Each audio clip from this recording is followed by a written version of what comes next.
திட்டம் போட்டு செயல்படுத்தப்படுகிற ஒரு சூழலை உருவாக்குவதற்காக முடிவெடுப்பது என்று வரும்போது ஆட்சி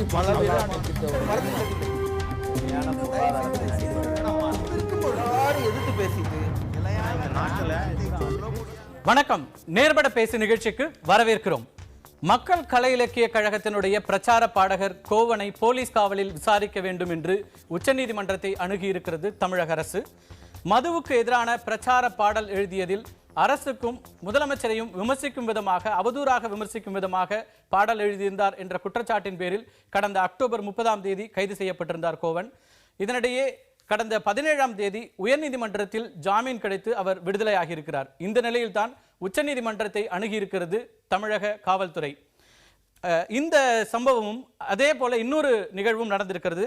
திப்பு சுல்தான் பிறந்தநாள் விழாவை நடத்துவதற்கும் தடை விதித்திருக்கிறது வேலூர் காவல்துறை. அதை எதிர்த்து அந்த அமைப்பு உயர்நீதிமன்றத்தை அணுகியிருக்கிறது.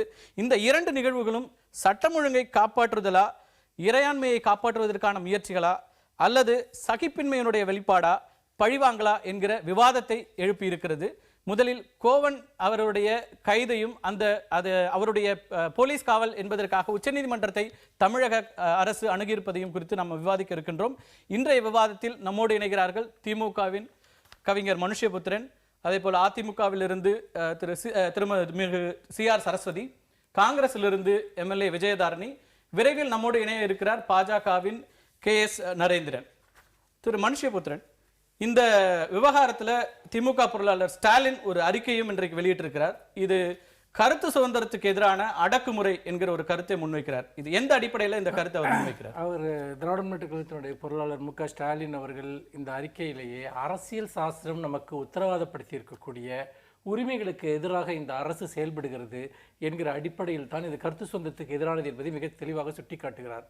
இன்னொரு விஷயம், இந்த அறிக்கையில் ஸ்டாலின் அவர்கள் சுட்டிக்காட்டக்கூடியது, உயர்நீதிமன்றம் ஏன் அவர் மீதான போலீஸ் காவலை ரத்து செய்தது, அவருக்கு ஜாமீன் அளித்தது என்று சொல்லுகிற போது அவர் ஒரு முக்கியமான விஷயத்தை சுட்டிக்காட்டுகிறார். அதாவது 66A ரத்து செய்யப்பட்டு விட்ட பிறகு அந்த சட்டத்தின் கீழ் நீங்கள் வழக்கு பதிவு செய்வது என்பது அடிப்படையே அற்றது. அது ஒரு விஷயம். இன்னொன்று, நக்சல்பாரி இயக்கங்களோடு அல்லது அது போன்ற ஒரு சட்டவிரோத அமைப்புகளோடு இவருக்கு தொடர்பு இருக்கிறது என்பதற்கு எந்த ஆதாரமும் காட்டப்படவில்லை என்கிற அடிப்படையில் அது ரத்து செய்யப்படுகிறது. இதை பொறுத்த வரைக்கும் ஒரு விதமான ஒரு பழிவாங்கும் உணர்ச்சி மட்டுமல்ல, ஒரு அச்சுறுத்தக்கூடிய ஒரு போக்கை தமிழக அரசு மேற்கொண்டு வருகிறது என்பதுதான் இங்கே இருக்கக்கூடிய ஒரு முக்கியமான விஷயமாக இருக்கிறது. நீங்கள் ஆரம்பத்திலிருந்து பார்த்தீர்கள் என்றால் உச்சநீதிமன்றத்தை எதற்கெடுத்தாலும் நாடுவது என்பது இந்த அரசிற்கு ஒரு வழக்கமான ஒன்றாக மாறிவிட்டது. அது சமச்சீர் கல்வியிலிருந்து தொடங்கி நீதிமன்ற உத்தரவுகளை மதிக்காமல் இருப்பதும், அதற்கு எதிராக உடனடியாக மேல்முறையீடுகளுக்கு செல்வது என்பதும் இந்த அரசினுடைய அன்றாட நடவடிக்கையாக மாறிவிட்டது. அண்ணா நூற்றாண்டு உலகம் வரைக்கும் கூட அது வந்துவிட்டது. அப்படி இருக்கிற போது இவ்வளவு தூரம் இது செய்ய வேண்டிய அவசியம் என்ன என்பதுதான் முக்கியமான கேள்வி. ஏனென்றால் மகஇகவை பொறுத்த வரைக்கும் தமிழ்நாட்டில் ஒரு 30-35 வருடங்களாக செயல்பட்டு வரக்கூடிய ஒரு இயக்கம், எல்லோருக்கும் வெளிப்படையாக தெரிந்து விழிப்புணர்வு பிரச்சாரத்தை மேற்கொள்ளக்கூடிய ஒரு இயக்கம். அது அதிமுக அரசிற்கு எதிராக மட்டுமல்ல, எல்லா கட்சிகளுக்கும் எதிராகவும், பொதுவாக தேர்தல் அரசியலில் இருக்கக்கூடிய கட்சிகளை பற்றிய கடுமையான விமர்சனங்களை இவர்கள் இந்த பிரச்சனைக்குரிய பாடலில் கூட அவர்கள் எல்லா கட்சிகளையும் சேர்த்து தான் விமர்சிக்கிறார்கள். அப்படி இருக்கிற போது இது ஏதோ தங்கள் மீதான ஒரு தனிப்பட்ட தாக்குதல் என்று எடுத்துக்கொள்வதும், அதற்காக எப்படியாவது அவரை போலீஸ் காவலில் வைத்து அவரிடம் விசாரணை நடத்தி ஏதாவது ஒரு பொய்யான வாக்குமூலத்தை வாங்கி இந்த தேசிய பாதுகாப்பு சட்டம் என்கிற ஒரு அபத்தமான சட்டப்பிரிவின் கீழ் அவரை கைது செய்துவிட்டு அதை எப்படியாவது நியாயப்படுத்த முடியாதா என்பதற்காக இது போன்ற ஒரு முயற்சியில் தமிழக அரசு ஈடுபட்டிருக்கிறது. இது உண்மையில் நீதிமன்றத்தில் எந்த விதத்திலும் செல்லுபடியாகாது. இன்னொன்று, நீங்கள் அவருக்கு ஜாமீன் வெளியே இருக்கிறார். இவர்கள் முதல் உயர்நீதிமன்றத்தை அணுகி இருக்கலாம், நீங்கள் ஜாமீனை ரத்து செய்யுங்கள், விசாரிக்க வேண்டும் என்று. நேராக உச்சநீதிமன்றத்திற்கு செல்கிறார்கள் என்று சொன்னால் சட்ட நடைமுறைகளும் இங்கு பின்பற்றப்படவில்லை. அதே போல ஒரு தனி மனிதருக்கு எதிராக இவ்வளவு வன்முறையை பிரயோகிப்பது என்பதும், இல்லாத பொய் குற்றச்சாட்டுகளை எல்லாம் அவர் மீது சுமத்துவது என்பதும் ஒட்டுமொத்தமாக ஜனநாயக உரிமைகளின் மீது இந்த அரசு தொடுத்திருக்கக்கூடிய ஒரு தாக்குதல் என்று நான் பார்க்கிறேன். சிறையிலிருந்து ஜாமீனில் விடுதலையான போது அவர் மழை குறித்தும் ஒரு பாடலை பாடினாரு. இந்த மழை பிரச்சனை உள்ளிட்ட எல்லா சிறையில் அடைத்த பிறகும் அவர் இப்படி அரசுக்கு எதிராக பாடுகிறாரே என்கிற கோபத்தில் தமிழக அரசு உச்சநீதிமன்றம் போயிருக்கிறதா? இல்ல, ஒரு விஷயத்தை நான் ஊடகத்தில் தெளிவுபடுத்த விரும்புறேன். கோவன் அவர்கள் ஒரு பாடட்டும் ஆடட்டும், ஒரு கருத்து சுதந்திரம் இருக்கிற நாடு, ஜனநாயக நாடு, அதெல்லாம் நாங்க சொல்ல வரல. அவர் எத்தனையோ கட்சிகளை பத்தி பேசியிருக்கலாம், அந்த கட்சிகள்லாம் சும்மா இருந்திருக்கலாம். ஆனால் ஒரு கருத்து சுதந்திரத்தை ஒரு தவறான முறையில், அதாவது அந்த பாடலை மக்கள் இன்னும் கட்சிக்காரன் நிறைய பேர் பார்க்கல, அதான் பிரச்சனையே. பார்த்திருந்தா எங்களோட மனநிலை இன்னும் நல்லா மக்களுக்கு புரிஞ்சிருக்கும். ஒரு வார்த்தைகளில், ஒரு கொச்சையான வார்த்தைகளில் ஒரு முதலமைச்சர், ஒரு பெண் முதலமைச்சர், வயதில் பெரியவர், ஒரு மக்களுடைய தலைவர், பெரிய கட்சியினுடைய தலைவர், அவள் இவள் என்று ஏகவசனத்தில் பேசுவதும், அசிங்கமான வார்த்தைகளை பிரதம மந்திரியும் அம்மாவையும் பத்தி கேவலமான வார்த்தைகளை சொல்லுவதும், இதுதான் கருத்து சுதந்திரமா? இதுதான் ஜனநாயக நாடா? இதற்கு தடை விதிக்கணும். நக்சல் பாரி அந்த பாட்டிலே சொல்றாங்க. நான் தயவு செஞ்சு இவங்களெல்லாம் கேட்டுக்கிறேன், தமிழ்நாடு இன்னைக்கு அமைதியா இருக்கு. இதை போன்ற பிரச்சனைகள் எதிர்காலத்தில் தமிழ்நாடு அமைதி போக வேண்டாம். இல்ல, நீங்க சொல்ற இந்த விமர்சனம் குற்றச்சாட்டுக்கு தான். விடுதலைக்கு பிறகு அவர் பேசும்போது சொல்றாரு, மக்களுடைய கோபம் அதிகமா இருக்கு, மது பிரச்சனையில மக்கள் கொந்தளிப்பாக இருக்கிறாங்க, அவர்களுடைய மொழியை தான் நான் இங்க வெளிப்படுத்துறேன், அவர்களுடைய மொழிக்கு ஒரு இலக்கணம் கிடையாது அப்படிங்கிற ஒரு விஷயம் வைக்கிறார். மக்களுடைய மக்கள் வந்து இவரை வந்து இந்த மாதிரி தரகுறவா பாடுங்கன்னு சொன்னாங்களா? கோபன் நீங்க போங்க, அசிங்கமா பாடுங்க, எங்களோட கொந்தளிப்பு அப்படி காமிங்கன்னு அவர்கிட்ட சொன்னாங்களா? இரண்டாவது சகோதரர் சொன்னார், உச்சநீதிமன்றம் எந்த வழக்குமா உயர்நீதிமன்றத்தோட முடிந்து விட்டால் உச்சநீதிமன்றத்துக்கு வேலையே இருக்காது. பல வழக்குகள் திமுக ஆட்சியிலே பல வழக்குகள் உச்சநீதிமன்றத்தில் தீர்ப்பு கிடைக்கலன்னா உயர்நீதிமன்றத்துக்கு போறாங்க. யார் போகாம இருக்காங்க? எங்களை பொறுத்தவரை இவருக்கு பின்னால் இருக்கக்கூடிய இவர் தனி ஒரு மனிதனாக இதை செய்ய முடியாது, நிச்சயமா முடியாது. இவருக்கு பின்னால் இருக்கக்கூடிய, இவருக்கு இந்த ஊக்கம் கொடுக்கக்கூடிய இந்த வெப்சைட்டை உருவாக்கி, இந்த வெப்சைட் மூலமா மக்களுக்கு ஒரு தவறான கருத்துக்களை, சட்டம் ஒழுங்கை கெடுக்கிற அளவுக்கு இந்த கருத்துக்களை சொல்லக்கூடியதற்கு பின்னணியில் யார் இருக்கிறார்கள்? இதை நாங்கள் விசாரிக்க வேண்டும். மதுவுக்கு எதிரான பாடல் அப்படிங்கிறது சட்டம் ஒழுங்கை கெடுப்பதாக. மதுவுக்கு எதிரான பாடலுக்காக நாங்க கைது செய்யல. நல்லா புரிஞ்சுக்கங்க, அந்த பாடலில் உள்ள வார்த்தைகள் தரகுறை. ஒரு விஷயம் நான் சொல்றேங்க, தன் பெத்த தாய்க்கு மதிப்பு கொடுக்கிற யாருமே பெண்களை இழிவுபடுத்துறதுல எந்த நாட்டிலையும் ஒத்துக்க மாட்டாங்க. எந்த நாட்டிலையும், தமிழ்நாடு இல்ல, இந்தியால, உலகத்துல பெண்களை மதிக்கிற நாடு, அதுலயும் குறிப்பா தமிழ்நாடு பெண்களை தெய்வமா மதிக்கிற நாடு.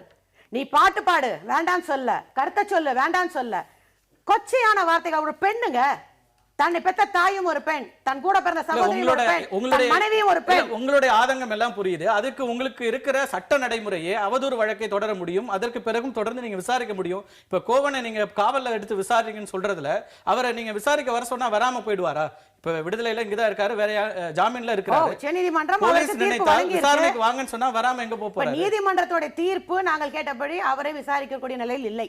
ஆக அவரை விசாரிக்கிறதுக்கு எங்களுக்கு கால அவகாசம் வேண்டும் என்பதற்காக தான் உச்சநீதிமன்றத்தை எனக்கு அரசு நாடி இருக்கு. ஆனால் ஒன்னே ஒன்று சொல்றேன், வெப்சைட் என்ற ஒன்றை வைத்துக்கொண்டு இதை போல சட்டம் ஒழுங்கை கெடுக்கும் வகையிலோ தரைகுறவான வார்த்தைகளோ நான் கேட்கிறேன். இப்ப பேசுற திரு ஸ்டாலின் அறிக்கை கொடுத்திருக்கார், இவருடைய குடும்பத்தை சேர்ந்த பெண்களை பத்தி தரைகுறவா பேசினா இதே கோபன் வந்து கடந்த திமுக ஆட்சியிலும் பாடி இருக்கலாம். ஆனால் கனிமொழி கையில பாட்டில விட்டு ஆட சொல்லல, கருணாநிதி அவர்கள் கையில பாட்டில விட்டு ஊத்துறாருன்னு காமிக்கல. ஆனால் இன்னைக்கு நீங்க பாத்திருப்பீங்க, எல்லாருமே அந்த பாடல்களை பார்த்திருக்காங்க. இதை விட கேவலமாக ஒரு பெண்ணை சித்தரிக்க முடியாதுங்க. அதை நம்ம ஒத்துக்க கூடாது. ஒரே விஷயம் திமுக பத்தி சொல்றேன், இதே கட்சியை சேர்ந்த அதிமுகவினரே எந்த அளவிற்கெல்லாம் கலைஞருடைய குடும்பத்தை பற்றி என்னவெல்லாம் பேசியிருக்கிறார்கள், தமிழக முதலமைச்சரே என்ன பேசியிருக்கிறார் என்பதெல்லாம் நாடு அறிந்த ஒரு விஷயம். இது ஒரு பக்கம் இருக்கட்டும்.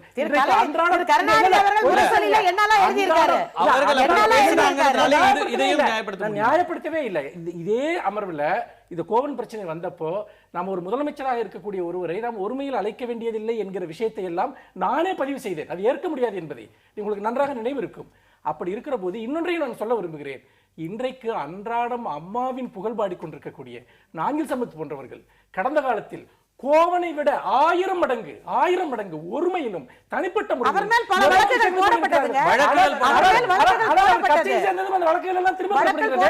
திரும்ப பெறப்படுகிறது. அப்படி என்றால் உங்களுடைய ஸ்டாண்ட் என்பது முழுக்க இல்ல தேச துரோக வழக்கா? காடு வெட்டி குரு வந்து எவ்வளவு ஆபாசமாக தமிழக முதல்வரை பற்றி பேசுகிறார். அவர் மீது என்ன நடவடிக்கையுமே இல்லை. இவ்வளவு ஆத்திரம் என்று சொன்னால் தனிப்பட்ட தாக்குதலுக்காக அல்ல, சமூக பிரச்சனைகளை அவர் பேசுகிறார். இந்த அரசிற்கு எதிரான சமூக பிரச்சனைகளை முன்வைக்கிறார் என்பதற்காக தான். நான் என்னோட கருத்தையும் சொல்ல விரும்புறேன். அதாவது இன்னைக்கு வந்து கோவன் பாட்டு பாடிட்டார், மதுவிலக்க பத்தி கேட்டுட்டார். இதே மதுவிலக்க நாங்களும் காங்கிரஸ் கட்சி தரப்பிலும் கேட்டே இருக்கோம், திமுக கேட்கறாங்க, எல்லா கட்சிகளும் கேட்குது, பொதுமக்களும் கேட்கறாங்க. பச்சையப்பா கல்லூரி மாணவர்கள் கேட்டாங்க, அவங்க ஜெயிலில் தண்டனை அனுபவிச்சாங்க. அதே மாதிரி பலரும் ஜெயிலுக்கு அனுப்பப்பட்டாங்க. மதுவிலக்கு கேட்ட எல்லார் மேலேயும் தொடர்ந்து இந்த அரசாங்கம் செய்கிற ஒன்று என்றால் கடுமையான அச்சுறுத்தல். இதை தான் பண்றாங்க. அதற்கு விஜயதரணியும் விலக்கில்லை. இதை நீங்கள் பார்க்க வேண்டும். இன்னைக்கு கோவனுக்கு இந்த நிலைமை. ஆனால் ஒரு பெண் என்றும் பாராமல் ஒரு பெண் முதலமைச்சர் தாய்மை இதெல்லாம் விஜயதரணிக்கு பொருந்தாதா? அவங்க முதலமைச்சர், நான் சட்டமன்ற உறுப்பினர். என்ன செஞ்சாங்க? நமது எம்ஜிஆர் பத்திரிகையில இதே மதுவிலக்குக்காக போராடினுட்டு கேவலமாக அவதூறாக தரைக்குறைவாக ஒரு பெண் என்றும் பாராமல் என் மேல அசிங்கமான அவதூறை இந்த கட்டுரையில அவங்க கட்சி பார்ட்டி ஆர்கன்ல எழுதல. அதற்கு நான் நோட்டீஸ் அனுப்பிச்சிருக்கேன். அதற்கு அப்பாலும் மீண்டும் அந்த அவதூறை நாங்கள் தொடர்ந்து செய்வோம் என்று அராஜகத்தோடு சர்வாதிகார போக்கோடு மீண்டும் பதில விளங்கட்டும் விஜயதரணி கவிமணி பேத்திக்குன்னு மீண்டும் ஒரு கட்டுரை அதே முதலமைச்சர் சாட்டைங்கிற பேர்ல எழுதுறாங்க.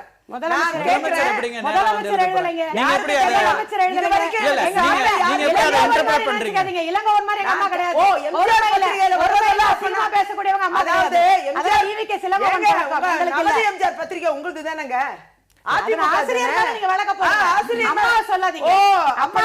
சாட்டைங்கிறது யாருன்னு சொல்லுங்க. இல்ல அங்க மட்டும் ஒரு பெண் இல்லையா? இவங்க பேசுவாங்களா பெண்ணை பத்தி கட்ட வார்த்தையில? ஒரு முதலமைச்சர் மதுவிலக்க கேட்டு போராடினா எனக்கு பதில் சொல்லுங்க. நான் இங்க இருக்கேன். இல்ல அவங்க இது கிடையாது. நீங்க தான் ஆட்சியில இருக்கீங்க, மூடிட்டீங்களா? கேரளால நீங்க மூடிட்டீங்களா? பேசல இல்ல மதுவிலக்கு குறித்து பேசல. சரஸ்வதி மூடல. கேரளால விஜயகாந்த் பேசல. நம்ம தொடர்ந்து பேசலாம். நம்ம தொடர்ந்து பேசலாம். அவரோட முதல் கட்ட கருத்தை கேட்டுட்டு உங்கள்ட்ட நான் வரேன். ஒரு நிமிஷம் நான் சொல்லி முடிச்சிடுறேன். பேசினாங்க, நான் பொறுமையா கேட்டுக்கிட்டு இருந்தேன். தயவு செஞ்சு பொறுமையா இவங்க கேட்கணும். அந்த அளவில் இன்னைக்கு மதுவிலக்க கேட்டு போராடுற யாரா இருந்தாலும் இந்த அரசாங்கம் அவங்க மேல கை வைக்க தான் முயற்சி பண்ணுது. முதலமைச்சர் தீவிரமா இருக்காங்க இந்த விஷயத்துல. அதுல அவதூறு அதெல்லாம் ரெண்டாவது விஷயமா இருக்கு. எம்எல்ஏ அவதூறு பண்றாங்க, அசிங்கமா பேசுறாங்க. இப்போ இவங்களோட குறிக்கோள் மதுவிலக்கு கோரிக்கைக்கான போராட்டங்களே திரு ஈவிகே இளங்கோவனுடைய பேச்சுக்கு பிறகு பெருமளவுக்கு குறைஞ்சிச்சு அல்லது திசை திரும்பிச்சு. அதையும் நம்ம இதுல பேச வேண்டியிருக்கிறது. என்னை போன்றவர்களுக்கு கொஞ்சம் வருத்தம் அளிக்கக்கூடிய ஒரு திசை திரும்பிடுச்சுங்கிற வருத்தம் இருந்தும் கூட, ஆனால் குறிப்பா பாத்தீங்கன்னா அவரும் மதுவிலக்குக்காக ஈவிகே இளங்கோவன் அவர்களும் மதுவிலக்கு கோரிதான் போராட்டத்தை தொடர்ந்து நடத்தினார். அதை திசை திருப்பும் விதமாக பொம்மையை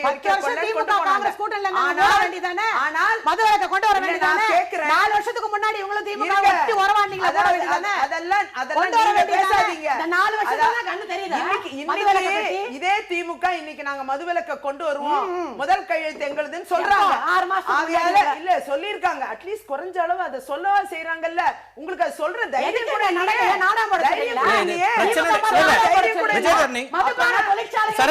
சரஸ்வதி இது பேசலாம்.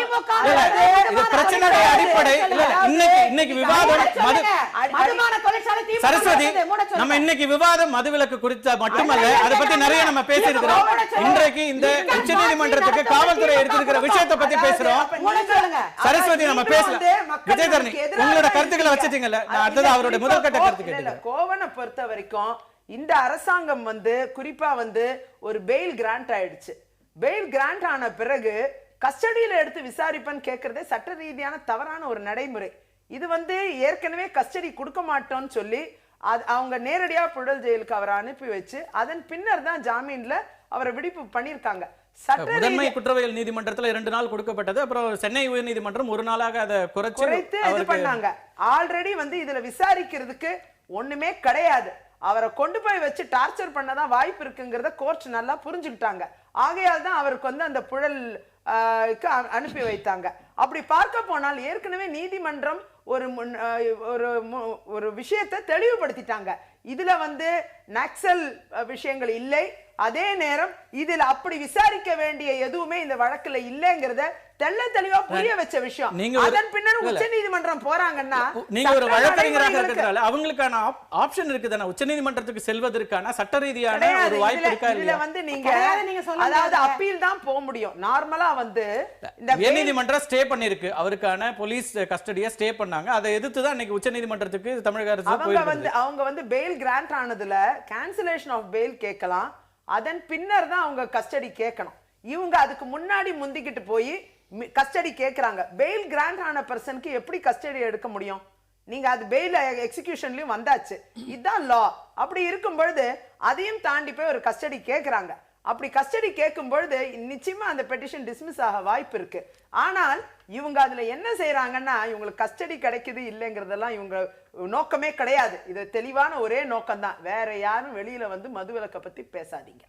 இதுதான் இதுல உங்களோட கருத்து தொடர்ந்து நம்ம விவாதிக்கலாம். கேரளால 26 கடை இருக்கு. நீங்க ரெண்டு பேரும் மதுவிலக்கு விஷயத்தை நம்ம நிறைய பேசி இருக்கிறோம். 26 விஜயதரணி அவரோட முதல்கட்ட கருத்தை கேட்க வேண்டியது. சரஸ்வதி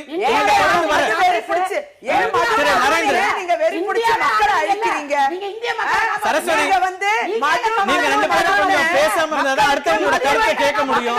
மதுவை கொடுத்து மக்களை நீங்க ஒண்ணுமே இல்லாம தமிழனை அழிக்கக்கூடிய தொடர்ந்து பேசுறாங்க. மற்றவங்களுக்கு வாய்ப்பு கொடுக்கணும். விஜயதரணி நீங்க மட்டுமே பேசணும் நினைக்கக்கூடாது. சரஸ்வதி மற்றவங்களுக்கு வாய்ப்பு கொடுப்போம். நரேந்திரன், இந்த விஷயத்துல உங்களுடைய பார்வை என்னவாக இருக்கிறது? தமிழக அரசனுடைய இந்த உச்சநீதிமன்றத்துக்கு சென்றதை நீங்க என்னவாக பாக்குறீங்க? இது ஒரு சட்டம் ஒழுங்கு பிரச்சனை அல்லது அவங்க வந்து போலீஸ் அவங்களோட அந்த அஃபிடவிட்ல நிறைய விஷயங்கள் சொல்றாங்க, இது ஒரு தீவிரவாத அமைப்பு இருக்குமா என்னங்கிறதெல்லாம் நாங்க விசாரிக்க வேண்டியிருக்கு, அதுக்காக போறோம்ன்றாங்க.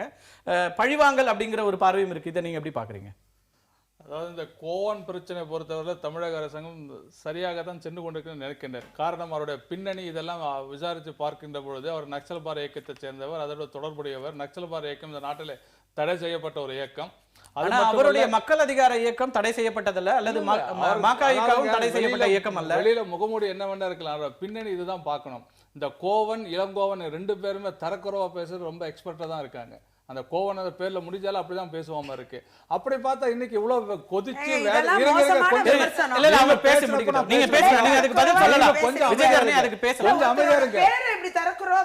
அவருடைய குற்றச்சாட்டுக்கு நீங்க பதில் சொல்லலாம். நீங்க தொடர்ந்து பேசுங்க. அப்படி பார்த்தா நீங்க ஒவ்வொருத்தர் மேலேயும் நீங்க உச்ச நீதிமன்றத்தை போய் விசாரணை நீங்க மறுபடியும் போலீஸ் கஸ்டடி எடுக்கணும். நிறைய பேர் மேல எடுத்திருக்கலாம். தமிழக அரசாங்கம் எத்தனை பேர் மதுவிலக்கு எதிர்த்து போராட்டம் நடத்திருக்காங்க. விமர்சனங்கள் இன்னும் சொல்ல போனால் திராவிட முன்னேற்ற கழகம் அனைத்து அண்ணா திராவிடம் ஒருவர் தரந்தாழ்த்தி கொண்டு மற்ற கேவலமாக பேசி தமிழ்நாட்டில் வேற யாரும் அதில் மிஞ்சவே முடியாது. அந்த அளவுக்கு ஒரு மோசமான ஒரு சூழ்நிலை கூட என்றைக்கும் விசாரணை கைதியாக எடுத்து மீண்டும் காவலில் வைத்து விசாரிக்கக்கூடிய நிர்பந்தம் என்றைக்கும் ஏற்பட்டதில்லை. ஆனால் இன்றைக்கு இதில் விசாரிக்க தமிழக அரசு முனைந்திருக்கிறது. எத்தனை பேர் தமிழகத்தை இந்த டாஸ்மாக் போராட்டம் நடத்திருக்கோம், நாங்கள் நடத்திருக்கோம், காங்கிரஸ் நடத்திருக்கு, திமுக நடத்திருக்கு, மதிமுக நடத்தி, எத்தனை அரசியல் கட்சி நடத்திருக்கு. எங்க மேல ஏன் அது மாதிரி பண்ணல? காரணம் செய்த நபர், அவர் செய்த செயல்கள், அதோட பின்னணி, இதை விசாரிக்க வேண்டிய கடமை ஒரு அரசாங்கத்திற்கு, மாநில இன்னைக்கு காவல்துறைக்கு நிறைய பிரச்சனைகள் இருக்கிறது. மழை வெள்ளத்துல எல்லாரும் இருக்காங்க, ப்ராப்ளம்ஸ் இருக்கு. இன்னைக்கு சென்னை மாநகர்ல நீங்க சட்டம் ஒழுங்கு காப்பாற்ற வேண்டிய நிறைய வேலைகள் இருக்கிறது. அதுல குறிப்பாக இவர் எங்கேயும் போயிட போறது இல்ல. கோவன்கிறவர் கைது செய்யப்பட்டு ஜாமீன்ல இருக்கிறாரு. அப்ப கஸ்டடி எடுத்துதான் விசாரிக்க வேண்டும். அதற்கு இவ்வளவு முனைப்பு காட்ட வேண்டுமா அப்படிங்கிற கேள்விதான் ரொட்டீன் ப்ரொசீஜர் தான். நீங்க அதை முனைப்பை காட்டுறாங்கன்னு சொல்றீங்க. சாதாரண கேன்சலேஷன் நீங்க வந்து அவருடைய ஜாமீனை எதிர்த்து போறதுங்கிறது ஒரு வழக்கமான நடைமுறையாக இருக்கிறது. ஆனா போலீஸ் கஸ்டடின்னு கேட்கறதுக்கான நடைமுறை தான் அரசாங்கத்திற்கு இன்னும் தேவையான விவரங்கள் இன்னும் பெற வேண்டிய இருக்கின்ற காலகட்டத்தினால அவர் வந்து சேர்ந்த அமைப்பு அவர் எந்த விஷயம் சொல்லாமல் இருந்திருக்கலாம். எடுத்த 2 நாட்களில் ஒன்று சொல்லாமல் இருந்திருக்கலாம். இன்னும் விஷயங்கள் தெரிந்திருக்கலாம். காவல்துறை அத்தனை விஷயங்கள் வெளியில் சொல்ல முடியாது. என்னவெல்லாம் அவர் தெரிந்திருக்கிறது, விவரங்களை, ரகசியங்கள் சொல்ல முடியாது. ஆகவே இந்த ரகசியங்களை எப்படி பெற வேண்டும், அதை உறுதிப்படுத்த வேண்டும். இதற்காக 2 நாள் கஸ்டடி, 4 நாள் கஸ்டடி, 6 நாள் கஸ்டடி தொடர்ந்து கொடுப்பது இயற்கையான ஒன்றுதான். ஆகவே இங்கே உள்ளூரில் கிடைக்காத சமயத்தில் உச்சநீதிமன்றத்தில் சென்று கேட்பது தவறில்லை. ஆனால் இது ஒரு முன்னுதாரணம் கிடைக்காதுன்னு யார் சொன்னா? கேன்சலேஷன் பெயில் போட்டாங்களா? அது இல்லாம தமிழ்நாட்டுல வெள்ள பிரச்சனை தலைவிரிச்சு ஆடுது. இல்ல அதுல நிறைய திருட்டு போயிட்டு இருக்கு. எல்லா வீட்லயும் நீங்க கவலைப்படாதீங்க, அரசு எல்லாத்தையும் பாக்குது. இப்படி திசை திருப்பினா என்ன? அந்த திசை போலீஸ் நாங்க வழக்கு தான போடுறோம், அதை பயன்படுத்துறது இல்ல. உச்சநீதிமன்றத்தால போடுறோம். கோவனுக்காக சட்ட வெளியில நோடி நான் பாட்டு அரசாங்க ஏத்த பாடுறாரு. போக்கு இதெல்லாம் இது மக்களை ஏமாத்திக்கிற சரஸ்வதி பேசுங்க. காங்கிரஸ்க்கு வேணா ரோஷம் இல்லாம இருக்கலாங்க. சோனியா காந்தியை பத்தி கொலை பண்ணணும், ராகுல் காந்தியை சாகடிக்கணும்னு பாடினவர். உங்களுக்கு உங்க தலைவருக்கு வேணா அப்படி இருக்கலாம், தலைமைக்கு நீங்க மதிப்பு கொடுக்காம இருக்கலாம். அதெல்லாம் கிடையாது. காங்கிரஸ் கட்சி தலைவர்களுக்காக நீங்க ரொம்ப கவலைப்படுறீங்க சரஸ்வதி. அவங்க அந்த ரோஷமே அவங்களுக்கு இல்லையே. நரேந்திரன் தொடர்ந்து முடிக்கவே அவரோட கருத்து. இல்ல அவர் பேச இல்ல மற்றவங்களுக்கு வாய்ப்பு கொடுக்கணும். இருங்க நீங்க பேசுங்க. பாடல் வரையில நானும் கேட்டேன். கேட்கின்ற பொழுது உண்மையிலேயே மனது வேதனைப்படுகிறது, கொதிப்படைய செய்கிறது. நமது எம்ஜிஆர் பாத்தீங்களா, வேதனைப்பட்டீங்களா? இருக்குங்க கொஞ்சம் உங்களுக்கு அதையும் பாருங்க. நமது எம்ஜிஆர் பத்தி நான் படிக்கிற பழக்கம் இல்ல, இல்லை. அவர் பேசி முடிக்கட்டும். விஜயதரணி, உங்களுக்கான வாய்ப்பு. நமது எம்ஜிஆர் முரசொலி எனக்கு படிக்க இல்லைங்க, அவர் பேசி முடிக்கட்டும். நீங்க ஒரே நாடு எங்களோட பத்திரிக்கை ஒரே நாடு வந்து அதுல எவ்வளவு நல்ல விஷயம் நீங்க படிச்சிருக்கீங்களா? விஜயதரணி, அவருக்கு பேசுறதுக்கான என் வாய்ப்பு. கருத்தை சொல்ல விடுங்க. நீங்களே பேசுங்க. எல்லாம் நியாயம் சொல்லுங்க, பாக்குறீங்க. பெண் என்றும் பாராமல் எம்எல்ஏ நானு எனக்கு நடந்த பத்தி உங்க பிரச்சனை இன்னைக்கு தான் சொல்றீங்க. நாளைக்கு உங்க பிரச்சனை வந்தா உங்களுக்காக போராட்டம். இவ்வளவு அரசியல் பண்றீங்க பாருங்க, பெண்களுக்கு மரியாதை கொடுப்பத பாரதிய ஜனதா தவிர எந்த கட்சியும் அதிகமாக மரியாதை கொடுப்பதில்லை. உங்க ஸ்டேட்மென்ட்லாம் எனக்காக வரலையே. உங்களுக்காக வரல. நான் அந்த சமயத்துல காங்கிரஸ் இந்த பிரச்சனைக்கு வரலாங்க. உங்க விஷயமும் பேசுவோம். தனியா ஒரு வாதம் ஏற்பாடு பண்ணலாம். விஜயதரணி பிரச்சனை பத்தி அத நான் பேசல. நீங்க கடந்த போன இதற்கு முன்னதாக அமர்வுலயும் நீங்க உங்க பிரச்சனையை சொல்லிட்டீங்க. விஜயதரணி, உங்களுக்கு நிறைய பேசி முடிச்சிட்டோம். இன்னைக்கு பிரச்சனை கோவனுடைய இந்த காவல் விசாரணை. காங்கிரஸ் கட்சி இந்த நாட்டை ஆண்ட ஒரு கட்சி, பாரம்பரியம் உள்ள கட்சி என்று சொன்னால் இந்த நாட்டில் தீவிரவாதம், பயங்கரவாதம் எந்த வடிவத்தில் எதிர்க்க வேண்டிய ஒரு கட்சி, பொறுப்பில் இருக்கின்ற ஒரு கட்சி. இன்றைக்கு ஒரு நக்சல் பாரி இயக்கத்தை சேர்ந்த ஒரு மீது ஒரு அரசாங்கம் நடவடிக்கை எடுக்கணும். கொஞ்சம் இருங்க, கொஞ்சம் இருங்க, கொஞ்சம் இருங்க, கொஞ்சம் இருங்க. பேசி இன்றைக்கு ஒரு சந்தேகம் வந்திருக்கின்றது, உறுதிப்படுத்தலாம், இல்லாமலும் போகலாம். ஆனால் அதை விசாரிக்கின்ற பொறுப்பு அரசாங்கத்தில், மாநில அரசாங்கத்தில் இருக்கிறது. இல்லாவிட்டால் இன்றைக்கு ரெட் காரிடர் சொல்லக்கூடிய மாவோயிஸ்ட் தீவிரவாதிகள் இன்றைக்கு தேனி, கம்பம் போன்ற பகுதியெல்லாம் ஊடுருவி இருக்கிறார்கள். அத்தனை பகுதிகளும் அங்கங்கே நிறைய இடத்துல போலீஸ் ரெய்ட் நடந்துட்டு இருக்கு. நிறைய இடத்துல கண்டுபிடிச்சிருக்காங்க, வெடிகுண்டுகள் கண்டுபிடிக்கப்பட்டிருக்கிறது. கோயம்புத்தூர்ல கைது செய்யப்பட்டிருக்க நக்சல் பாரி இயக்கத்தை சேர்ந்தவர்கள் கைது செய்யப்பட்ட தலைமறை இயக்கத்தை சேர்ந்த. ஆகவே இதுல கோவன் பிரச்சனை விசாரிப்பதில் பொறுப்பு மாநில அரசாங்கத்தில் இருக்கிறது. தமிழக காவல்துறைக்கு அல்லது இந்திய அளவில் இருக்கிற காவல்துறை எல்லா நெட்வொர்க்கிங்ல இருக்கவங்களுக்கும் வெறும் கோவனுடைய விசாரித்து அவர் சொல்ற தகவல் அடிப்படையில தான் இந்த அமைப்புகளை பத்தி எல்லாம் தெரிஞ்சுக்க முடியுமா? இல்ல, அவர் அது முக்கிய பங்கு இருக்கலாம். அதற்கு சட்ட பேர் என்ன வேணா இருக்கலாம், பேர் என்ன வேணா இருக்கலாம், உள்ள நீங்க அமைப்புல நீங்க என்ன வேலை வேணா செஞ்சுட்டு இருக்கலாம், அது தெரியாது இல்லையா? ஆகவே அது மட்டுமல்ல, நீங்க ஏற்கனவே சொன்னீங்க தமிழக அரசாங்கத்திற்கு சட்ட ஒழுங்கு பிரச்சனை இன்னைக்கு நிறைய இருக்குன்னு சொல்லியிருக்கீங்க. நான் ஒரு வார்த்தை அதிகமா சொன்னா நான் அரசாங்கத்திற்கு வாதாட மாதிரி, அது இல்ல பிரச்சனை. காவல்துறைக்கு போக்குவரத்து பிரச்சனை முக்கியம் தான், இல்லைன்னு சொல்ல முடியல. பொதுமக்கள் பிரச்சனை முக்கியம் தான். அதே மாதிரி மாநிலத்தை, இந்த நாட்டை உலுக்கக்கூடிய தீவிரவாத பயங்கரம் அதோட முக்கியமான பிரச்சனை. ஆகவே அதில் அதிக அக்கறை காட்டுவதில் என்ன தவறு இருக்க முடியும் எனக்கு தெரியவில்லை. அதாவது மதுவை எதிர்ப்பது தீவிரவாதம், பயங்கரவாதம் என்று சொன்னால் அந்த தீவிரவாதத்தை எல்லாரும் செய்வதை தவிர வேறு வழி இல்லை. முதல் விஷயம். இன்னொன்று, அவர் என்ன எங்கேயாவது போய் பாம்பு வச்சாரா, இல்லை எங்கேயாவது போய் பார்த்தீங்கன்னா கலகத்தை பற்றி விளைவிச்சாரா, அல்லது இன்னைக்கு சட்டவிரோதம் சொல்லக்கூடிய தேசிய பாதுகாப்புக்கு அச்சுறுத்தக்கூடிய ஏதாவது ஒரு விஷயத்த சொன்னாரா? ஏன் பார்த்தீங்கன்னா நீதிமன்றம் அவர் அவருக்கு பெயில் கொடுக்குது, ஏன் அந்த விஷயத்தை பார்த்தீங்கன்னா போலீஸ் காவல் கொடுக்க முடியாதுன்னு சொல்லுதுன்னா ஒரு எவிடன்ஸை கூட இவங்க ப்ரொடியூஸ் பண்ண முடியல. அப்போது நீங்கள் சொன்னது போல இவ்வளவு வெளிப்படையாக இயங்கக்கூடிய ஒரு இயக்கம், அவர்கள் இதற்காக மட்டுமல்ல, கோயில் நுழைவு போராட்டத்திலிருந்து திருவாயூரில் தமிழில் பார்த்தீங்கன்னா பாடல்களை பாடணுங்கிறது வரைக்கும் மக்களோட எவ்வளவோ பிரச்சனைகளை பற்றி அவங்க தொடர்ந்து போராடி இருக்காங்க. அப்படி வெளிப்படையாக இருக்கக்கூடிய ஒரு இயக்கத்தை திடீர்னு நீங்கள் பயங்கரவாத இயக்கம் என்று சொன்னால் உங்களுக்கு ஒன்று அவர்களுடைய ஏதாவது ஒரு செயலில் இருந்து அதை செய்ய வேண்டும். நீங்கள் குறிப்பாக பாருங்கள், இப்படி ஒரு வார்த்தையை, அந்த வார்த்தை தவறுன்னே வச்சுப்போம், அப்படின்னா இந்த தவறான வார்த்தைகளை பயன்படுத்துகிற எல்லார் மீதும் தேசிய பாதுகாப்பு சட்டம் போடப்பட்டிருக்கா, ஏன் இவர் மீதும் செலக்டிவாக இது பண்ணப்படுதுங்கிறதா என்னுடைய கேள்வி. ஆக அவருடைய பாடலுக்கு இன்றைக்கு கிடைத்த முக்கியத்துவம் என்பது மக்களிடம் பெருமளவுக்கு அந்த பாடல் வெளிப்படுத்தக்கூடிய அந்த சொற்களை அல்ல, மது என்கிற அந்த கொடுமையை இன்றைக்கு மக்கள் உணர்ந்திருப்பதால் அவருக்கு லட்சக்கணக்கான இன்னைக்கு ஷேரிங் அந்த பாட்டு போயிட்டு இருக்கு. அதை கண்டு இவர்கள் அஞ்சுகிறார்கள், இவர்களுக்கு எதிரான கோபமாக மாறும் என்று பயப்படுகிறார்கள். அதனால் தான் கோவனை எப்படியாவது துன்புறுத்த வேண்டும் என்கிற ஒரே நோக்கத்திற்காக அவர்கள் செய்து கொண்டிருக்கிறார்கள். கோவன் மீது செலக்டிவான நடவடிக்கை இருக்காங்கிறத நம்ம பேசணும். நிச்சயமா உங்களுக்கான பதில் இருக்கிறது. ஒரு சரஸ்வதி, இது ஒரு செலக்டிவ் ஒரு டெசிஷனா, அவரை ஒரு இவரை மட்டும் குறிவைத்து நடத்தப்படுகிறதா அப்படிங்கிற ஒரு குற்றச்சாட்டை தான் முன்வச்சாரு. சகோதரர் சொன்னாரு, இது ரொம்ப பேர் லைக் பண்ணிட்டாங்க, இது ரொம்ப ரீச் ஆயிடுச்சு. இல்லைங்க, இது லைக் பண்ணல. இதை மாதிரி விட்டோம்னா இனி இளைஞர்கள் எதிர்காலத்தில் ஒரு தவறான பாதைக்கு போறதுக்கும் தவறான கருத்துக்களை சொல்வதற்கும் வெப்சைட்டை யூஸ் பண்ணக்கூடாது. வெப்சைட் நல்ல விஷயங்களை சொல்லுங்க, நல்ல விஷயம் சொல்ல முடியலன்னா தவறான விஷயத்த சொல்லாதீங்க. அப்புறம் இன்னைக்கு திரு ஸ்டாலின் கூட ஒரு ஸ்டேட்மெண்ட் கொடுத்துருக்கா, சகிப்புத்தன்மை இல்லைன்னு. சகிப்புத்தன்மை திமுக இருந்தது. அதாவது சோனியா காந்தி அவர்கள் நாடாளுமன்ற தேர்தலுக்கு 2004 பிரச்சாரத்துக்கு வராங்க. அப்போ பல நெடுமாறன் கருப்பு கொடி காட்டணுங்கிறார். சேப்பாக்கத்தில் அனுமதி வாங்கியிருக்கார். இத்தனைக்கு சோனியா காந்தி அவர்கள் ஃப்ளைட்டை விட்டு இறங்கி ஹெலிகாப்டரில் ஏறி தான் அந்த டிவி தேடலுக்கு போகிறாங்க. ஆனால் அவங்க ஹெலிகாப்டரில் போகிறாங்க, அப்படி இருந்தும் கூட இவர் வந்து சேப்பாக்கத்துல வந்து காட்டக்கூடாங்க, அவரை கொண்டு போய் கூவ நதியில போட்டு அப்ப சகிப்புத்தன்மை இருந்திருந்தா அவர் பாட்டு சகிப்புத்தன்மை பத்தி திமுக ஆட்சி நடந்த மாதிரி சொல்லக்கூடாது. சோனியா ஒரு காந்திக்கு விஷயம் வந்து பதிபக்தி இல்ல தேசபக்தி இல்லன்னு அது சொல்லுவாங்க. அப்படி பார்த்தா இந்திரா காந்தியை வந்து ரத்தம் எங்க வருதுன்னு கேட்கலையா? நீங்க தான் பெண்களுக்கு ரத்தம் எங்க வரணும் நெத்தியில மட்டும் வருது கேட்கலையா?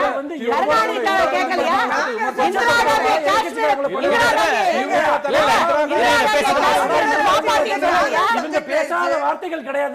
கருணாநிதி சொன்னதை விடவா பெண்களுக்கு தலையில அடிபட்டா ரத்தம் வரும்னு ஆபாசமா பேசுவாங்க. யாரு? ஆனா சரி. இவங்களை பத்தி கருணாநிதி ஒருமையில இந்திரா காந்தியை பத்தி பேசுனது கூட யாரு பேசுவாங்க? யாரு பதிபக்தி நாங்க? நீங்க ரத்தம் தலையில வருமானா? கேவலம். நீங்க மதிமுக டிபேட்ல சொல்றதே அவர்களை கூச்சமா பத்தி இருக்கு. என்னெல்லாம் பேசிருக்கீங்க? நான் மனுஷ இல்லைங்க. பத்தி எவ்வளவு நான் decent கடுமையா speaker ங்க. பேசிருக்கீங்க. நான் decent சரஸ்வதி. நீங்க speaker. வந்து நான் எப்பவுமே மதிமுக decent மேடையில தான். நின்னு மிக கிடையாது. கடுமையா நீங்க நிரூபிச்சீங்கன்னா இல்ல இல்ல தனிப்பட்ட நபர்களுக்குள்ள போக வேண்டாம். அவங்கள தனிப்பட்ட மதிமுக மேடையில் கூட நான் decent ஆ பேசுனது மிக இருக்கு. கடுமையாக நீங்கள் நான் சாமி பேசுனது கபத்தோ கிடையாது. எவ்வளவு அருவருப்பா I'll பேசுறீங்க. challenge you. I'll challenge you. நான் challenge பண்றேன். You challenge பண்ணுங்க. வீடியோ இருக்கு அதுக்கு. Challenge காமிங்க. நாளைக்கு இதே அதன் மூலமா டிபேட்ல தான் கொடுங்க. நீங்க வந்து இதே டிபேட்ல கொடுங்க. நான் வரேன். வந்து சரஸ்வதி. அசிங்கமா பேச மாட்டேன். இன்னொரு சரஸ்வதி. கருணாநிதி கட்சியில இல்ல, இல்ல. வந்துட்டு நீங்க பேசாதீங்க. தனிப்பட்ட முறையில் நான் நீங்க பேசுறது மனுஷபுத்திரன். இல்லைங்க தெரியுமா? அவங்கள இடைபோடுறதுக்கான ஒரு மேடையை அதை நம்ம வைக்கல. இங்க வர இது issue divert ஆகும். நீங்க இல்ல இல்ல கண்டிப்பா நீங்க பிரச்சனைகளை நீங்க வந்து டைவர்ட் பண்ண வேண்டாம். நான் பேசுறேன். சரஸ்வதி இப்ப அடுத்த பிரச்சனைக்கு வரேன். சேலஞ்சாவே எடுத்துறேன் சார். நிரூபிக்க சொல்லுங்க சார் நாளைக்கு. சரி. ஒண்ணு காட்டுங்க. ஒண்ணு காட்டுங்க. நீங்க நாஞ்சில் சம்பந்த சொன்னீங்க. இல்ல, மனுஷபுத்திரன். என்ன சொல்லாதீங்க? என்ன சொல்லாதீங்க? என்ன சொல்லாதீங்க? நான் பேசல. இருங்க. என்ன, உங்க கட்சி மனுஷபுத்திரன். இல்ல issue divert. இல்ல இல்ல மனுஷபுத்திரன் issue divert ஆகுது. நான் இல்ல நம்ம இத பேசியிருக்கோம். அது போடப்பட்டிருக்கு. தப்புண்டா. அது இல்ல இல்ல அது நம்ம ஏற்கனவே பேசிட்டோம். சரஸ்வதி என்ன சொல்றீங்க? சரஸ்வதி இல்ல இல்ல நான் கேக்குறது என்னன்னு கேட்டீங்கன்னா என்ன கேட்காதீங்க? கோவத்தை விட அவர் ரொம்ப நல்லா பேசுறாரு. என்ன கேட்காதீங்க? நாஞ்சில் சம்பந்தத்தை கேளுங்க. நான் பேச மாட்டேன். ஒரு நிமிஷம்.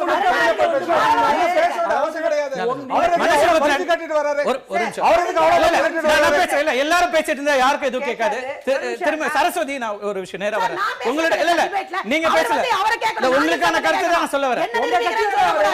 இல்லங்க மனுஷபுத்திரன் எல்லாருக்கும் இல்ல இல்ல மனுஷபுத்திரன் இஷ்யூ டைவர்ட் ஆகாதீங்க. இஷ்யூ டைவர்ட் ஆகாதீங்க.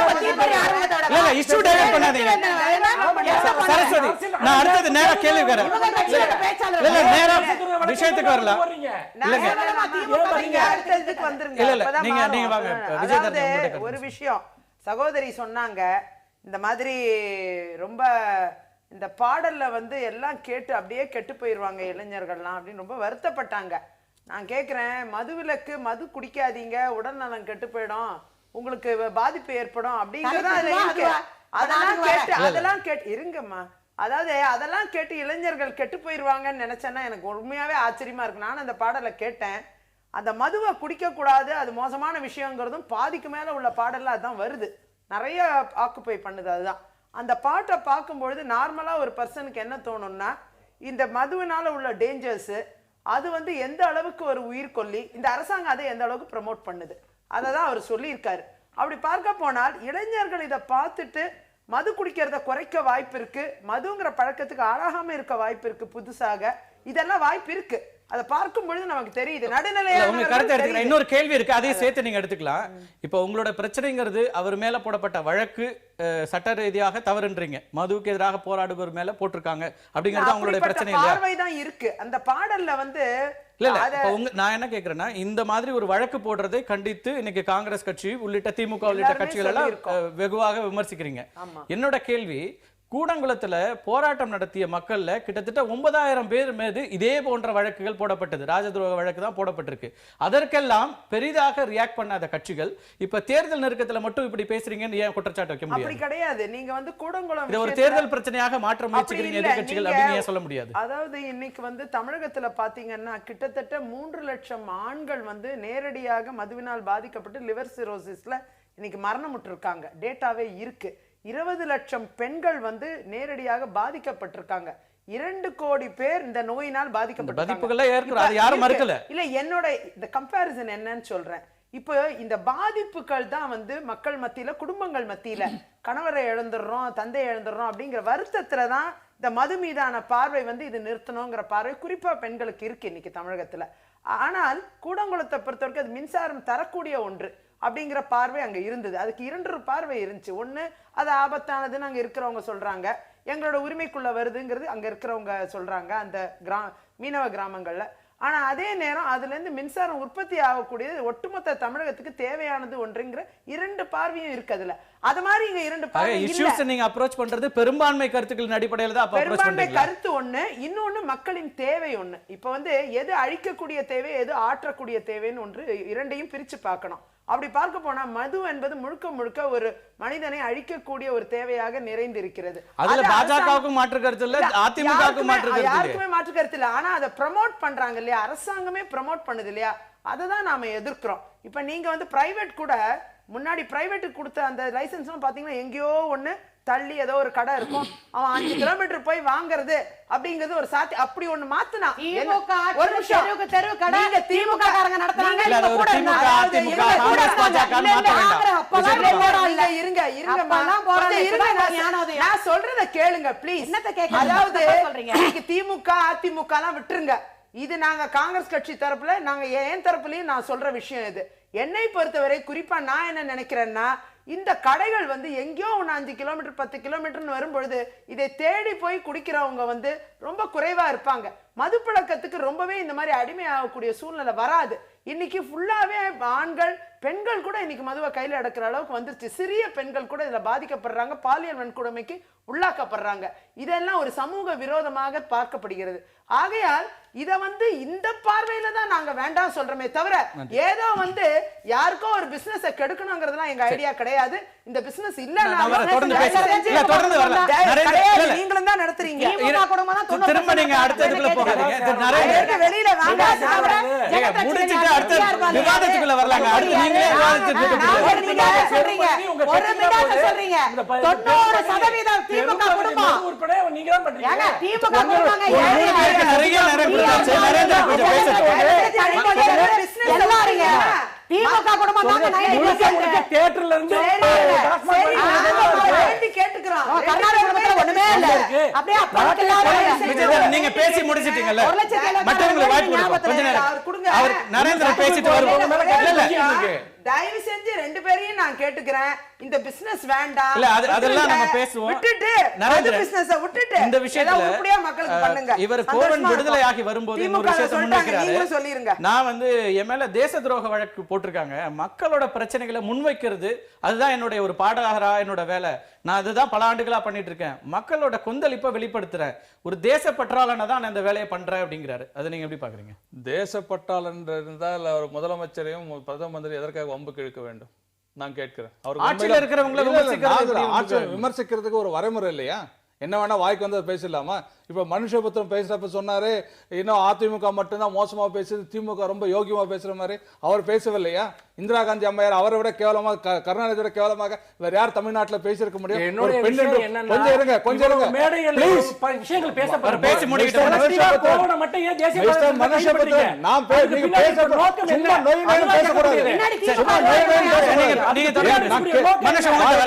அதாவது நாடு முழுக்க டாலரன்ஸ் இல்ல டாலரன்ஸ் இல்ல பேசுறாங்க. இங்க பார்த்தாலே தெரியுது யாருக்கும் டாலரன்ஸ் கிடையாது.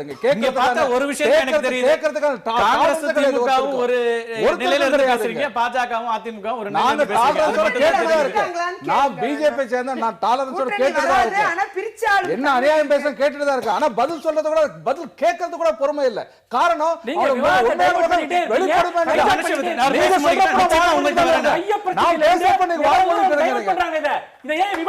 நான் பேசுறப்ப நீங்க வாய் மூடிட்டு இருந்தா நல்லது. நீங்க பேசுறப்ப வாய் திறக்கல, வேற எல்லா விஷயத்தையும் பேசுறாங்க, அதை மட்டும் விட்டுட்டு சொல்லுங்க. எல்லா விஷயத்தையும் பேசுறீங்க, கோவன் ஆரம்பிச்சு நீங்க தான் வந்து டைவர்ட் பண்றீங்க. நீங்க அங்க ஒரே ஒரு விஷயம் தான். திமுகல இருந்து அவர் பொருளாளர் ஸ்டாலின் சொல்ற ஒரு கருத்து, இதை முடிச்சிட்டு நம்ம திப்பு சுல்தான் விஷயத்துக்கு போகணும். கருத்து சுதந்திரத்துக்கு எதிராக அல்லது கருத்து சுதந்திரத்துக்கு ஒரு அடக்குவதற்காக ஒடுக்குவதற்காகத்தான் இந்த நடவடிக்கை அப்படின்னு அவர் சொல்றாரு. கருத்து சுதந்திரம் ஒடுக்குவதற்கு நான் நினைக்கல. அப்படி இருந்தா எங்க டாக்டர் தமிழிசை சவுந்தரராஜன் மேல கேஸ் போட்டிருக்கணும், ஈவி கேஸ் இளங்கோவன் மேல கேஸ் போட்டோம், விஜயதாரன் மேல கேஸ் போட்டோம், எம்எல்ஏ கேஸ், எல்லாரும் மேல கேஸ் போட்டிருக்கணும். ஒடுக்குமுறை இல்ல. அதில் சொல்லப்பட்ட வார்த்தைகள் மிகவும் வேண்டும் என்றே திணிக்கப்பட்டு ஒரு கேவலப்படுத்துகிற இந்த நாட்டு பிரதம மந்திரியும் இந்த நாட்டோட முதலமைச்சரையும் கேவலப்படுத்துகின்ற ஒரு வார்த்தைகளை பயன்படுத்துவதை யாராலும் ஏற்றுக்கொள்ள முடியாது. நான் மீண்டும் சொல்லுகிறேன்,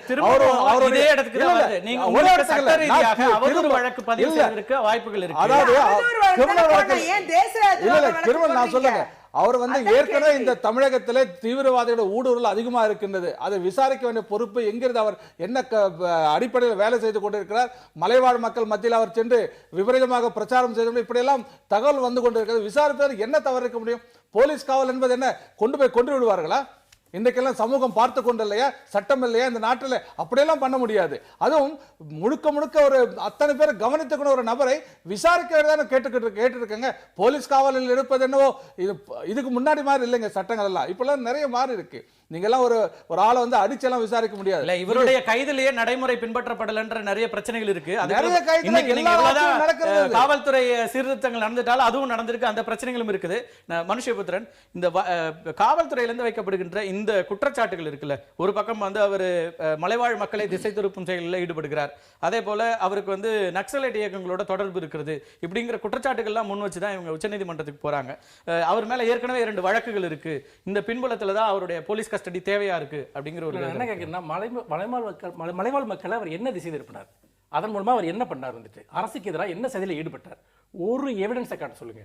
அப்போ வெறும் வாசகம் மலைவாழ் மக்களுக்கு எதிராக இது பண்ணாருன்னா எதை வேணுமானாலும் சொல்லலாம். இந்த நாட்டோட அரசாங்கத்தையே கவிக்க முயற்சி பண்ணாருன்னு கூட சொல்லலாம். எவிடன்ஸ் வேணும்ல. எந்த எவிடன்ஸ் இல்லாம நீங்க போய் ஒரு மனுவில் என்ன வேணாலும் சொன்னீங்கன்னா கோர்ட்ல அது நிக்குமாது சொல்லுங்க பார்க்கலாம்.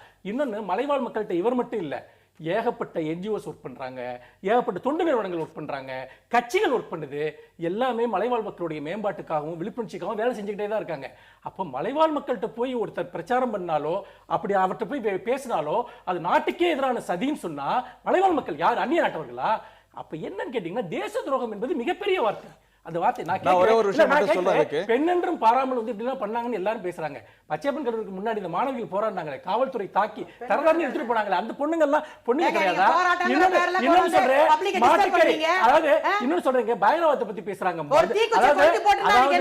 அதாவது மதுவுக்கு எதிராக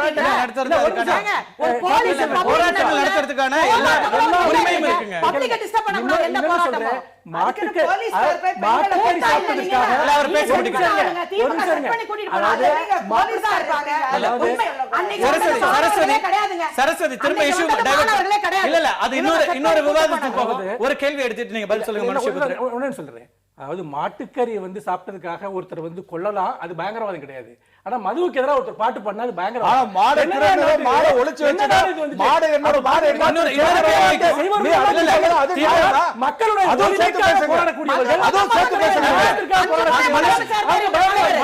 உங்களுக்கு இன்னொரு கேள்வி இருக்கு, இன்னொரு கேள்வியும் இருக்கிறது. கருத்து சுதந்திரத்துக்கு திமுகவுடைய அக்கறையை எங்களால் புரிந்து கொள்ள முடிகிறது. இந்த அக்கறை போன ஆட்சியிலும் இருந்ததா? சீமான் உள்ளிட்டவர்கள் கைது செய்யப்பட்ட போது இருந்ததாங்கிற கேள்வி அதற்கான பதிலும் கொடுக்க வேண்டிய இடத்துல இருக்கீங்க. மனுஷபுத்திரன், திமுகவுக்கு தார்மீக உரிமை இருக்கிறதாங்கிற ஒரு கேள்வியோட முடிச்சிருந்தோம். அதற்கு பிறகு திப்பு சுல்தான் விஷயத்திலையும் அதையும் தொடர்படுத்தி நீங்க உங்களுடைய வாதங்களை வச்சிடலாம். இப்போ தமிழக அரசு ஒரு விஷயம் பாருங்க, இந்த உச்ச நீதிமன்றமே அதிர்ச்சி அடைகிற அளவுக்கு வகைதொகை இல்லாமல் அவதூறு வழக்குகள் ஊடகங்களின் மீது போட்ட ஒரு ஆட்சி என்றால் அது இன்றைய அதிமுக ஆட்சி தான். அவ்வளவு ஒரு செய்தி வாசிப்பாளர் அவர் மேல போய் அவதூறு வழக்கு எதிர்கட்சியில நீங்க கம்பேரிட்டிவா அதாவது நீங்க நக்கீரன் ஆபீஸ் அடிக்கலையா, தராசு ஆபீஸ் அடிக்கலையா, என்ன தராசு ஆபீஸ்ல திமுக சண்டையை இன்னொன்னு சொல்றேன், அதாவது நூற்றுக்கணக்கான அவதூறு வழக்குகளை போடுவதை மட்டுமே எதிர்கட்சிகள் பேசக்கூடாது, ஊடகங்கள் பேசக்கூடாது, யாருமே பேசக்கூடாது, கோபம் பாடக்கூடாது. இப்படி வாயை அடைக்கிற ஒரு வேலையை ஒரு எதேச்சாதிகார ஆட்சிக்கு நடந்து கொண்டிருக்கிறது. திப்பு சுல்தான் விஷயத்துக்கு நீங்க வர்றீங்க. திப்பு சுல்தானுடைய விஷயம் இன்னைக்கு ஏன் முன்னிறுத்தப்படுகிறது என்று சொன்னால், இன்றைக்கு பாஜக தன்னுடைய டெவலப்மெண்ட் என்று முன்வைத்த அத்தனை புரோகிராம்லையும் படுதோல்வி அடைந்து விட்டது. அப்படி இருக்கிற போது மதவாத அரசியல், அது திப்பு சுல்தான் ஒரு புறம், மாட்டுக்கரை அரசியல் ஒரு புறம் என்று இதை வைத்துக்கொண்டு மக்களை தொடர்ந்து பிளவுபடுத்துகிற அரசியலை செய்யலாம் என்று அவர்கள் நினைக்கிறார்கள். நீங்கள் கடந்த கால வரலாறுகளை எடுத்துக்கொண்டு பார்க்கிற போது எல்லா அரசர்களையும் நீங்கள் இன்றைக்கு முழுக்க முழுக்க தனித்துவமானவர்களாக அல்லது எந்த விதமான மறுவற்றவர்களாகவும் நீங்கள் பார்க்க முடியாது. அப்படி பார்க்க, ஆனால் வரலாற்றில் இவர்களுக்கு தேவையான ஒரு பக்கத்தை மட்டும் திட்டமிட்டு இவர்கள் உருவாக்கி கொண்டு அந்த ஒரு மன்னரை பற்றியோ அந்த காலத்தை பற்றியோ எல்லா விஷயங்களையும் இருக்கடிப்பு செய்வது என்பது வரலாற்றை திருப்பது மட்டுமல்ல, ஒரு கடந்த காலத்தின் அடிப்படையில் நிகழ்காலத்தையும் அளிக்கிற ஒரு விஷயம். இன்றைக்கு அவரை ஒரு மதவெறியை போல் சித்தரிக்க முயற்சிக்கிறார்கள். அதாவது மைசூர் கெசட்டில் இருக்கிறது, திப்பு சுல்தான் 156 கோயில்களுக்கு தொடர்ந்து கொடை வழங்கி இருக்கிறார். அதே போல இந்து கோயில்களுக்கு நிலம், நகை என்று ஏராளமான விஷயங்களை கொடுத்திருக்கிறார். எல்லாவற்றையும் விட மராத்திய படைகள் இந்துக்களுடைய புனித ஸ்ருங்கேரி சங்கர மடத்தை அழித்த போது அந்த சிங்கேரி மடத்தினுடைய தலைவர் சங்கராச்சாரியார் திப்புவிடம் முறையிடுகிறார். உடனே அந்த மடத்தை புனரமைப்பதற்கான அத்தனை விஷயத்தையும் இங்கே திப்பு சுல்தான் செய்து கொடுக்கிறார். அதோடு மட்டுமல்லாமல் இன்றைக்கு நில சீர்திருத்தத்தில் தொடங்கி பல்வேறு விஷயங்களை திப்பு சுல்தான் செய்திருக்கிறார். அதை விட்டுவிட்டு இன்றைக்கு அவரை இறந்த காலத்திலிருந்து தோண்டி எடுத்து இங்கு இவர்கள் இப்படி ஒரு விஷயத்தை செய்வது. இன்னொன்று, நீங்கள் பாடப்புத்தகங்கள் எடுத்து பாருங்கள். எல்லா சுல்தானை பொறுத்த வரைக்கும் பிரிட்டிஷ் அரசாங்கத்தை எதிர்த்து கடுமையாக எல்லா மன்னர்களுமே அந்த காலகட்டங்கள்ல வரும்போது அவர்களுடைய ஒரு சின்ன விஷயம் சொல்லல, அவங்க எந்த நாட்டை பிடிக்கிறார்களோ அதை எல்லை பிடிக்கிறார்களோ அங்க இருக்கிறது எல்லாத்தையும் கொள்ளையடிக்கிறது வழக்கமா இருந்திருக்கு. முழுமையாக அவரை வந்து நீங்க ஒரு செக்யூலரிஸ்டா கொண்டு வர முடியுமா? நான் அப்படி சொல்லவே இல்லையே. நான் தான் ஆரம்பத்திலேயே சொன்னேன். இப்போ நம்ம ராஜராஜ சோழன் வந்து ரொம்ப நம்ம இதா சொல்றோம். ராஜராஜ சோழன் வந்து பாத்தீங்கன்னா எப்படி ஒரு நீர் மேலாண்மை பண்ணாரு அதெல்லாம் பேசுறோம். அதே காலகட்டத்தில் தேவதாசி முறையை ஊக்குவிச்சாரு, அடிமை முறை அப்போது இருந்ததுங்களையும் சேர்த்து தான் நம்ம பேசுறோம். ஆக வரலாறு என்பது நம்முடைய சௌகரியத்துக்காக உருவாக்கப்படுகிற ஒரு விஷயம் இல்லை. ஆனா இப்ப தமிழக அரசு திப்பு சுல்தான் இது விழா கொண்டாடுவதற்கு ஏன் தடை விதிக்கிறது என்று பார்க்க வேண்டும். பெரும்பாலான விஷயத்தில் இதுதான் நடந்தது. இப்போ நம்ம இந்த இடத்துல உட்காந்து ஒரு விவாதம் நடத்திட்டு இருக்கோம். இங்க நடக்கிற விவாதத்தின் அடிப்படையில் வெளியே ஒரு பிரச்சனை நடக்குது, யாரையோ தாக்குறாங்க. உடனே நீங்க நாளையிலிருந்து விவாதம் எதுவும் நடத்தக்கூடாதுன்னு சொன்னா அது டெமோக்ரஸி தேர்மா? அதை வந்து நம்ம ஏற்றுக்கொள்ள முடியுமா? அதே விஷயம்தான். ஒரு விஷயம் திட்டமிட்டு கலவரமாக மாற்றப்பட்டால் அதை செய்யக்கூடாது என்றால் பெரும்பாலான விஷயத்துல என்ன பண்ணாங்க, ஒரு கட்சி ஒரு மதவாத அமைப்பு ஒரு மதவாத அமைப்பு என்ன பண்றாங்க, அதை எதுக்குறவன பெரும்பாலான கூப்பிட்டு பஞ்சாயத்து பண்றாங்க. சட்டப்படி அடிப்படை உரிமைகளை பாதுகாப்பதுதான் ஒரு அரசினுடைய வேலை. ஆனால் பிரச்சனையை உருவாக்குபவர்களை, வன்முறையை தூண்டுபவர்களை பாதுகாப்பது அவர்களுக்கு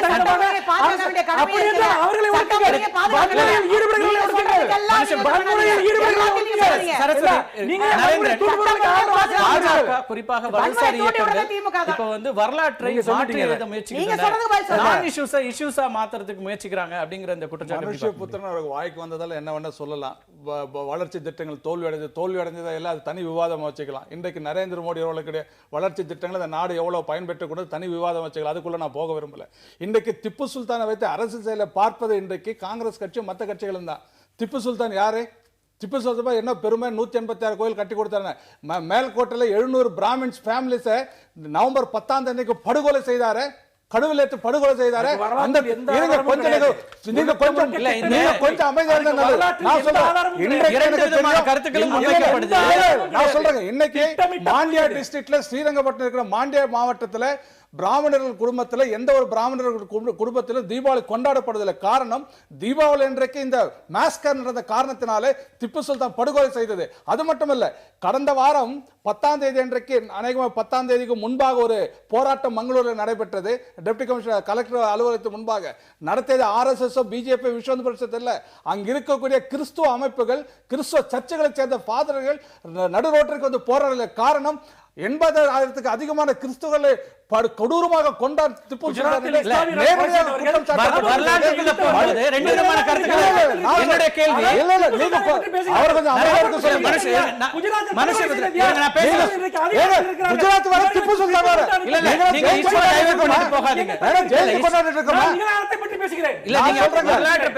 நான் சொல்றேன். இன்னொரு கேள்வி நீங்க எடுத்துட்டு நீங்க சொல்லுங்க. இப்ப பிரச்சனை என்னன்னா, வரலாற்றுல போகும்போது 2 விதமான கருத்துக்கள் வரும். அதுக்கான ஆதாரங்களை நீங்க 2 பேருமே தூக்கி போட முடியும். என்னுடைய கேள்வி என்பது, இந்த பிரச்சனைகள் திப்பு சுல்தான் அப்படிங்கிற ஒரு படத்திலேயே நடிக்க கூடாதுன்னு ஒரு நடிகருக்கு நீங்க கட்டளை இடுவதும் வலதுசாரி இயக்கங்கள், அதே போல நீங்க வந்து இந்த ஒரு நிகழ்ச்சியை நடத்தக்கூடாது அப்படிங்கிறதும் எந்த விதத்தில் சரியாக இருக்க முடியும்? ஆமாங்க, இந்த நாட்டை ஆக்கிரமிச்சு மட்டும் மத மாற்றங்களுக்கு மிக பெரிய அளவில் துணை போனவர், மத மாற்றத்தை செய்தவர், மதம் மாறவில்லை என்று சொன்னால் வரி போட்டவர், மதம் மாறிவிட்டால் வரியை ரத்து செய்தவர், அவர் எப்படி மதச்சார்பற்றவாதியாக இருக்க முடியும்? நான் சொல்றேன், இந்த நாட்டில் எப்பொழுது மதச்சார்பு என்ற வார்த்தை போலியான ஒரு வார்த்தையாக மாறிவிட்டதோ அதே போல திப்பு சுல்தான் ஒரு தேசபக்தி திப்பு சுல்தானை ஒரு தேசபக்தன் என்று சொல்லிவிட்டால் அந்த தேசபக்த வார்த்தை கூட கேவலப்பட்டு போய்விடும். ஆகவேதான் திப்பு சுல்தான் வார்த்தைகளை கொண்டு வர முடியாது. நீங்க வந்து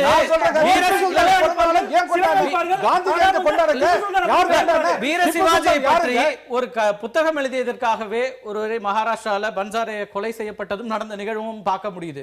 அந்த அளவிற்கு ஒரு சகிப்பின்மை அப்படிங்கிறது வந்துட்டு இருக்குங்கிறத நாங்க நான் சொல்றேங்க. மடிக்கரையில் நடந்த ஊர்வலத்தில் அவர் ஒரு புத்தகம் எழுதுறாருன்னா உங்க வலதுசாரி புத்தகம் எழுதுறாங்க, தரவுகளை முன்வைக்கிறாங்க. நடு ரோட்ல படுகொலை பண்ணாங்க. சிவாஜியை ஒரு இந்துக்களோட கடவுளாக மாற்ற முயற்சிங்கிறது என்ன? அவர் யோகிதை இருக்கா? அவர் கண்டிக்க யோகிதை இருக்கா? தாதியை பத்தி பேசுறாரு. ரொம்ப சுருக்கமா நேரம் ரொம்ப குறைவா இருக்கு. சார், என் கருத்தை சொல்ல விடுங்க. படுகொலை பண்ணாங்க.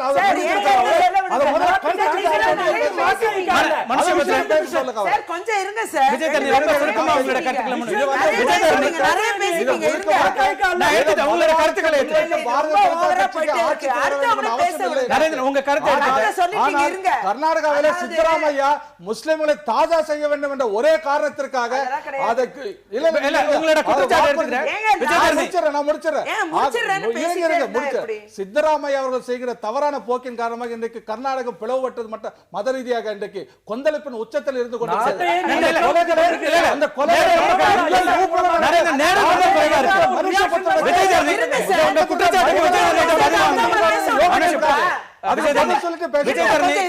கர்நாடக காங்கிரஸ் அரசாங்கம் இதை வந்து அரசியலாக்குகிறது. சித்தராமையா அப்பீஸ் பண்றதுக்காக சிறுபான்மையினரை தாஜா பண்றாருங்கிறது ரொம்ப சுருக்கமா அப்படி எல்லாம் கிடையாது. இன்னைக்கு வந்து குறிப்பா வந்து பிரதமர் மோடி அவர்கள் இன்னைக்கு தேனும் பாலும் ஓடுன்ட்டு வாக்குறுதி தந்துட்டு இன்னைக்கு பொருளாதார வீழ்ச்சி கடுமையா இருக்கு, ரூபாயின் வீழ்ச்சி கடுமையா இருக்கு, விலைவாசி பயங்கரமா இருந்துகிட்டு இருக்கு இந்தியால.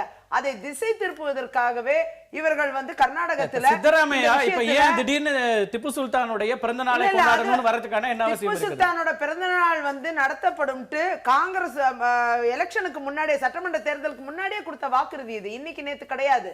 ஆகையால அந்த வாக்குறுதியை நிறைவேற்றும் விதமாக 2013 எடுக்கப்பட்ட தீர்மானம், அதனுடைய நடைமுறைகள் நடந்துகிட்டு இருக்கு. எல்லாருக்கும் தான் எடுக்கிறான். அதாவது ஒரு நிமிஷம், இதற்குண்டான அரசாணை வழங்கப்பட்டு நடைமுறையில இருந்துகிட்டு இருக்கு. அப்படி பிரச்சனை இருந்தா இவங்க கோர்ட்டுக்கு தான் போயிருக்கணும். அதை விட்டுட்டு இவங்க வந்து பாரதிய ஜனதா பிரிவினையை தூண்டும் விதமாக மக்கள் மத்தியில் பிரிவினையை தூண்டி வாக்குகளை பெற வேண்டும் என்பதற்காக ஆட்சியை மீண்டும் பிடிக்கணும்.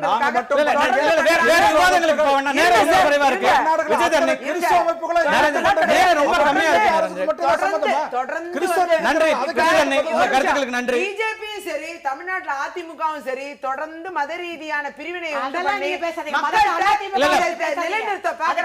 புதிய விவாதத்துக்கு போக வேண்டாம். உங்களுடைய வருகைக்கும் கருத்து பகிர்வுக்கும் ஒரே சாயல். விஜய் நேரம் ரொம்ப அதிகமாயிட்டு. இல்ல இல்ல இவ்வளவு நேரம் நீங்க உங்களுடைய இவ்வளவு நேரம் நீங்க சண்டை போட்டது போதும். அடுத்த நிகழ்வுல தொடர்ந்து நீங்க பேசிக்கலாம். உங்களுடைய வருகைக்கும் உங்களுடைய சண்டைக்கும் நன்றி தான் சொல்ல வேண்டியிருக்கிறது.